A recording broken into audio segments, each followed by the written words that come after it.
Yayualadnaman? Ô vous qui avez cru, savez-vous ce que signifie vraiment honorer le vendredi? Ce n'est pas un simple jour de la semaine. C'est un rendez-vous cosmique entre le ciel et la terre, entre la voix du serviteur et la réponse du Seigneur. C'est un moment suspendu où les cœurs assoiffés peuvent s'abreuver de miséricorde, où les douleurs les plus enfouies peuvent être lavées par un seul nom répété 1000 fois. Lequel? Celui que le prophète nous a enseigné.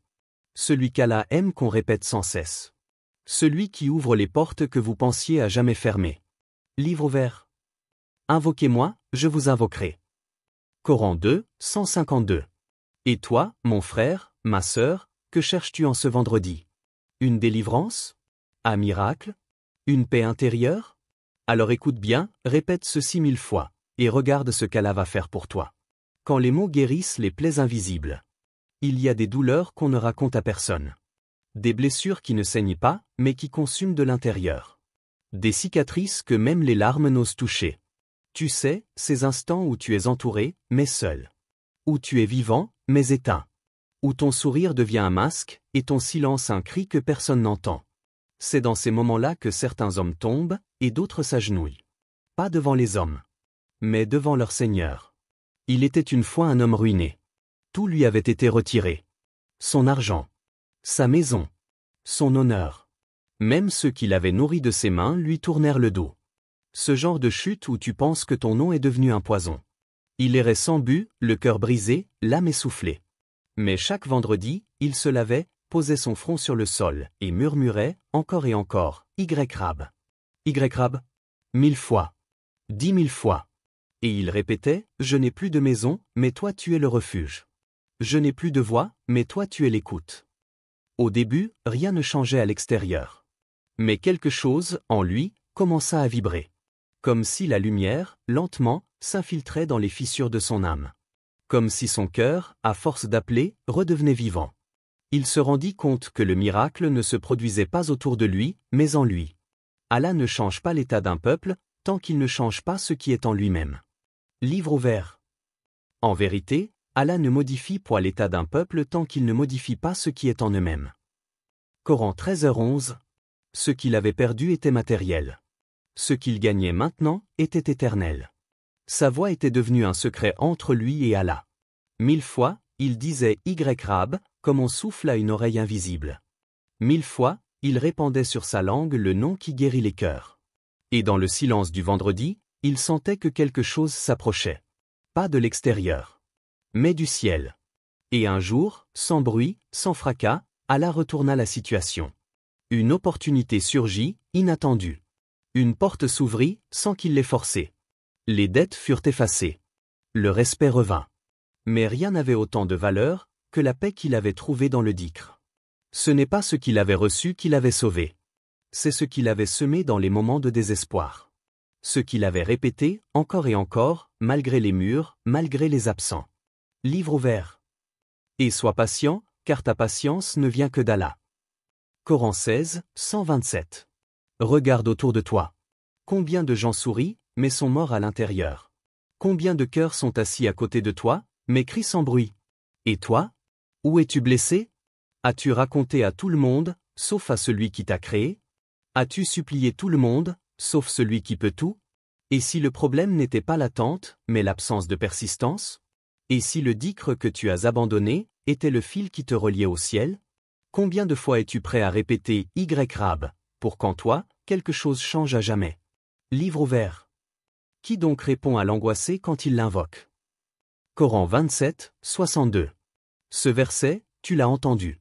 Mais l'as-tu vécu? L'as-tu ressenti trembler en toi? Il ne parle pas des forts. Il ne parle pas des savants. Il parle de l'angoissé. Celui qui est à bout. Celui qui a crié jusqu'à ne plus avoir de mots. Celui qui répète son nom non pas parce qu'il espère une chose, mais parce qu'il sait qu'il est tout.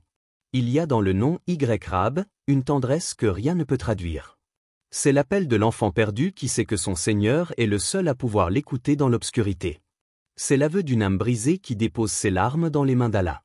Et si tu savais combien Allah t'écoute, tu ne parlerais qu'à lui. 1000 fois. 1000 soupirs. 1000 battements de cœur transformés en adoration. Alors, dis-le encore. Y-Rab. Et regarde. Pas autour de toi. Regarde ce que cela fait, en toi. Le nom qui brûle les chaînes. Tu entends? Le cliquetis des chaînes. Pas celle de métal. Celle que personne ne voit, mais qui serre fort. Les regrets, les dettes, la culpabilité, les erreurs, les mauvaises décisions. Tout ce poids que tu traînes depuis des années. Tu avances, mais tu es freiné. Tu pries, mais ton cœur est verrouillé. Tu demandes, mais tu ne sens pas de réponse. Et si, ce n'était pas Allah qui s'était éloigné de toi, mais toi qui avais oublié d'appeler celui qui ouvre tout? 3 syllabes. Un nom qui transperce les murs de prison, les murailles du cœur, les portes closes du destin. Celui qui libère, celui qui déverrouille. Ce n'est pas un mot magique, c'est une vérité divine. Celui qui détient les clés de tout. Pas une porte sur cette terre ne peut résister à sa volonté. Et quand tu l'invoques avec foi, tu vois ce que les autres appellent impossible, se plier comme une feuille devant lui. Un homme, au Yémen. Injustement accusé, abandonné, oublié des siens. 20 années derrière les barreaux. 20 ans de silence. 20 ans de douleur. Mais il avait une arme, sa langue, et son cœur qui saignait d'amour pour Allah. Chaque nuit du vendredi, il se tournait vers le ciel, et répétait, dans l'obscurité crue de sa cellule. Les larmes coulaient sur ses joues, mais son regard était ferme. Ô toi qui ouvres les mers pour Moussa, ouvre pour moi ce que les juges ferment. Et Allah écouta. Pas au moment que l'homme avait choisi. Mais au moment parfait. Une erreur judiciaire fut révélée, sans que personne ne la cherche. Un dossier fut réexaminé. Une nuit, les gardiens ouvrirent la porte. Il était libre. Mais lui, il savait qu'il l'était déjà. Car Allah l'avait ouvert intérieurement bien avant. Livre ouvert. Ce qu'Allah accorde aux gens comme miséricorde, nul ne peut le retenir. Coran 35, 2. C'est ça, le nom. Al-Fat, celui qui ouvre sans permission. Celui qui déverrouille sans explication.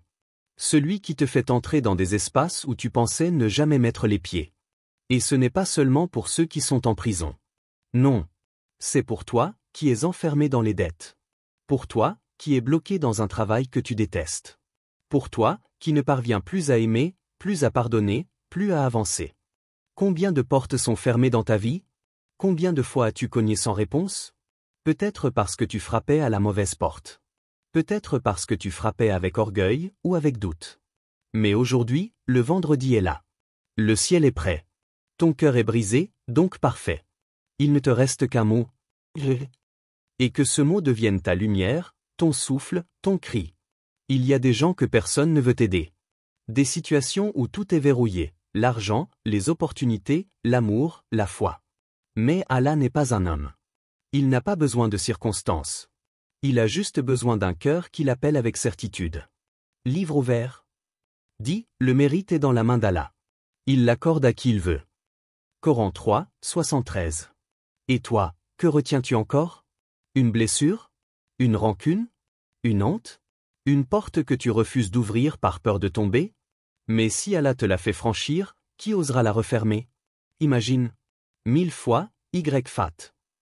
1000 fois, comme un marteau divin frappant à la porte de ton destin. 1000 fois, et tu verras ce que l'homme appelle miracle, et que le croyant appelle réponse. Livre ouvert. Et nous leur avons ouvert les portes de toutes choses. Coran 6h44. Tu veux que les choses changent? Arrête de tourner en rond. Arrête de te plaindre. Arrête de demander aux gens de t'aider quand tu n'as pas demandé à celui qui a créé leur cœur. Lève-toi. Purifie-toi. Pose ton front à terre. Et répète. 1000 fois. 1000 coups à la porte des portes. Et laisse Allah l'ouvrir d'un seul souffle. L'eau cachée du désert de ton âme. Il y a dans chaque être humain un désert.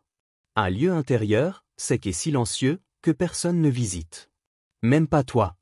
C'est là que s'entassent tes prières sans réponse, tes déceptions muettes, tes douleurs jamais exprimées. C'est là que ton âme te parle en silence, mais que tu refuses d'écouter.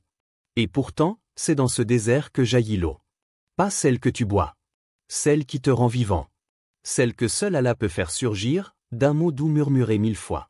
Il y avait un homme. Simple berger. Inconnu du monde. Le genre d'homme dont le nom ne figure dans aucun registre, dont la vie semble n'avoir d'impact sur personne. Mais son cœur parlait avec Allah. Chaque vendredi, loin du tumulte des villes, il levait les yeux vers le ciel et répétait. Y-Latf. Ce n'était pas un cri. C'était un souffle. Un secret chuchoté entre les montagnes. Il ne demandait rien. Il invoquait juste celui qui comprend sans mots, qui voit sans être vu, qui touche sans fracas.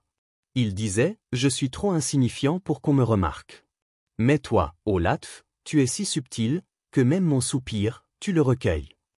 Et un jour, alors que les bêtes mouraient de soif, que la terre craquait de sécheresse, une source jaillit sous ses pieds.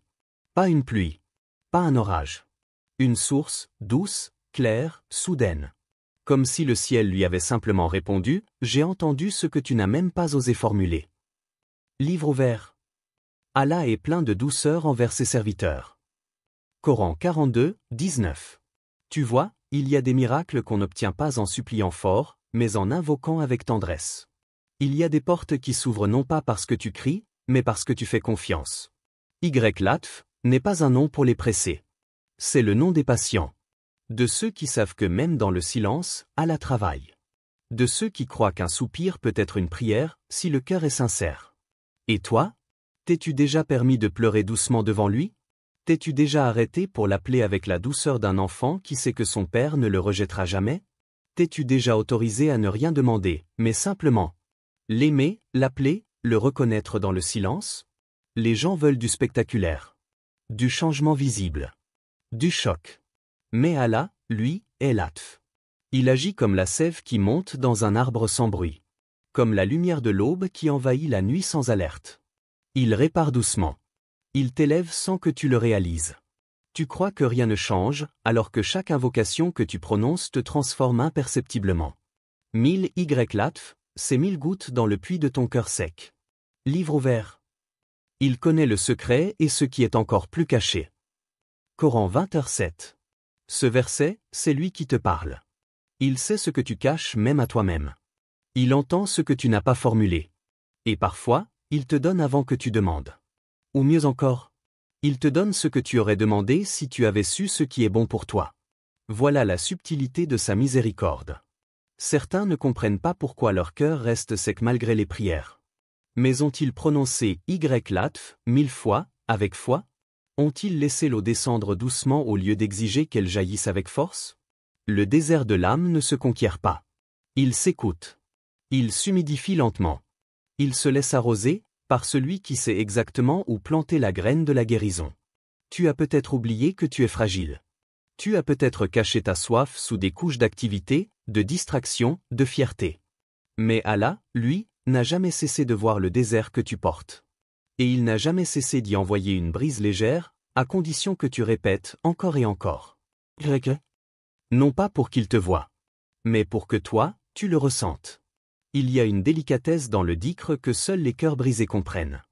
1000 répétitions d'un nom, et soudain, ton âme respire, comme si elle avait été plongée dans une source intérieure. Tu ne sais pas d'où elle vient. Tu ne sais pas comment. Tu sais juste que tu n'as plus soif comme avant. Alors, qu'attends-tu? Que ton désert te consume? Ou que ton cœur se brise, assez doucement, pour laisser entrer celui qui est subtilement présent, toujours prêt à faire jaillir l'eau, là où tu pensais que tout était mort? Le dhikr qui fait trembler le destin. Pourquoi trembles-tu quand tu regardes ton compte bancaire, mais tu restes de marbre quand tu regardes ton cœur vide de dhikr? Pourquoi comptes-tu tes dettes, mais pas tes invocations? Pourquoi cherches-tu des solutions humaines quand celui qui détient les clés de ta subsistance t'attend, silencieusement, pendant les vendredis? Tu veux que ça bouge dans ta vie? Tu veux des réponses? Tu veux du concret? Alors écoute l'histoire de ce jeune homme, fauché, rejeté, ruiné. Il n'avait ni héritage, ni appui, ni diplôme prestigieux. Juste un cœur affamé, et une langue déterminée. Tous les vendredis, malgré les rires, malgré les moqueries de son entourage, il répétait Razak. 1000 fois. Sans demander un poste, un contrat, une somme. Il appelait celui qui donne. Celui qui pourvoit sans intermédiaire. Celui qui envoie la pluie sans être supplié, et qui nourrit même ceux qui le renient. Pendant 2 mois, rien. Le même pain sec. Les mêmes chaussures trouées. Les mêmes regards pleins de pitié. Mais chaque vendredi, il s'isolait et reprenait Razak. Pas comme une formule magique, non. Comme une vérité qui bat dans les veines. Une certitude plus forte que l'échec. Et puis, sans qu'il ne s'y attende, une occasion s'est présentée. Une opportunité qui n'avait aucun sens sur le papier. Un ami d'enfance l'appela, lui parla d'un projet, et lui demanda de le rejoindre. En moins d'un mois, il avait de quoi rembourser ce qu'il devait. En 6 mois, il embauchait des gens à son tour. Il disait, ce n'est pas moi. Ce n'est pas le marché. C'est le nom que j'ai martelé jusqu'à ce que le ciel m'entende. Livre ouvert. Et dans le ciel est votre subsistance, ainsi que ce qui vous est promis. Coran 51, 22. Ce verset est une gifle douce pour tous ceux qui pensent que leur risque vient de leur manager, de leur CV, de leur réseau. Ton risque est dans le ciel. Pas dans les mains de ton patron. Pas dans le regard de tes clients. Pas dans les statistiques. Il est là-haut. Et il descend, pour ceux qui lèvent la tête, non pour se plaindre, mais pour invoquer. Tu veux des résultats sans faire vibrer ton âme? Tu veux du risque en négligeant celui qui le détient? Tu passes des heures à postuler, mais tu n'as pas 10 minutes pour invoquer Y Razak? Tu fais confiance aux algorithmes, aux entretiens, aux appels téléphoniques, mais pas au nom qui a nourri Mariam dans son sanctuaire sans qu'elle n'ait rien demandé? Livre ouvert. C'est Allah qui est le pourvoyeur, le détenteur de force, l'inébranlable. Coran 51, 58. Tu dis que tu crois, mais ton comportement trahit ton manque de foi. Car si tu croyais vraiment qu'Allah est Razak, tu l'invoquerais comme un assoiffé appelle l'eau. Tu ne dormirais pas tant que tu n'as pas 10 000 fois ce nom. Tu ne mendirais pas l'attention des hommes. Tu appellerais celui qui te connaît mieux que ta propre faim. Le destin, ce n'est pas une fatalité. C'est une réponse. Une conséquence. Il se plie, il s'ouvre, il s'adoucit, pour ceux qui invoquent. Le dhikr, ce n'est pas une décoration spirituelle. C'est une arme. Une secousse. Une onde qui remonte jusqu'au trône et fait frémir le décret. 1000 fois Y Razak, et tu changes le rythme de ta vie. Tu dis, je suis fatigué. Mais as-tu été fatigué de répéter son nom? Tu dis, je suis bloqué. Mais as-tu frappé à la bonne porte? Tu dis, je suis perdu. Mais as-tu appelé celui qui guide même l'abeille jusqu'à sa fleur? Livre ouvert, astérisque. Et quiconque craint Allah, il lui donne une issue favorable, et lui accorde sa subsistance par où il ne s'attendait pas. Coran 65, 2-3. Tu vois? Il y a des choses que tu ne verras jamais venir, mais qu'Allah prépare dès le moment où tu dis sincèrement. Y Razak. Ce n'est pas la force qui fait trembler le destin. C'est l'invocation. C'est le nom qui sort de ta bouche avec les larmes que tu caches aux autres. C'est ta langue qui reste ferme alors que ton cœur saigne. 1000 fois. Et soudain, le ciel se penche vers toi, et ton destin bascule.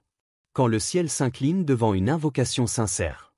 Dans le silence d'une pièce vide, une femme s'assied seule, chaque vendredi, à la même heure. Pas de foule, pas de voix autour d'elle. Seulement le murmure de sa propre respiration, et le battement d'un cœur brisé par l'attente. Son vœu n'est pas récent. Il est vieux. Fatigué. Comme ces prières qu'on garde en soi sans plus oser les formuler à voix haute. Pourtant, chaque vendredi, elle prononce ces mots. 1000 fois. Et ce mot, elle ne le prononce pas avec insistance. Elle le dépose. Comme on pose une lettre sur le seuil d'un palais, sans savoir si elle sera lue. Mais elle y croit. Non pas parce que les médecins lui ont dit oui. En fait, ils ont dit non. Définitivement. Irrévocablement. Mais elle se souvient de Sarah, l'épouse d'Ibrahim. Elle aussi avait été stérile. Elle aussi avait pleuré. Et pourtant, Allah l'avait appelée « mère » bien avant qu'elle ne le devienne. Alors, elle répète. Pas en criant. Pas en exigeant. Juste en espérant. En souriant parfois, en pleurant souvent. 1000 fois. Comme si chaque syllabe reconstruisait, en silence, le lien entre le ciel et sa douleur. Livre ouvert. Ton Seigneur, en vérité, le grand donateur. Coran 38, 9. Ce verset, elle le récite doucement. Elle le connaît par cœur, mais ce n'est pas une récitation. C'est une conversation. Elle ne parle pas à un nom lointain. Elle parle à celui qui donne sans condition, sans logique, sans mesure. Celui qui offre, même quand tout dit non. Et puis un jour, sans bruit, sans signe préalable, son corps commence à changer. Une fatigue étrange. Un frisson. Une lumière douce dans le regard. Elle n'ose pas y croire. Mais 9 mois plus tard, c'est son propre cri qui remplit la pièce. Un cri de nouveau-né. Un miracle. Un enfant, tenu dans les bras d'une femme que la science avait condamnée, mais que le ciel avait bénie. Il n'y avait pas eu de prophète cette fois. Pas de visite d'ange. Pas de voix dans la nuit. Juste un nom répété 1000 fois. YWAB. 1000 fois semé. 1000 fois espéré. Et Allah, le donateur suprême, avait incliné le ciel vers cette prière secrète, humble et pure. Il y a des supplications que personne ne voit. Elles n'ont pas de like, pas de témoins, pas de vidéo. Mais elles montent plus haut que les cris les plus forts. Parce qu'elles sont vraies. Parce qu'elles sont nées de l'épuisement, de la solitude, du silence. Et parce qu'elles sont enveloppées d'un seul mot qui contient tous les espoirs, Wab. Tu vois, il y a une différence entre demander et supplier avec foi. Il y a une différence entre vouloir quelque chose et croire que celui qui te l'a enlevé peut te la rendre. Peut-être autrement. Peut-être mieux. Peut-être au moment exact où ton cœur sera capable de la recevoir. Et toi? Tu attends quoi?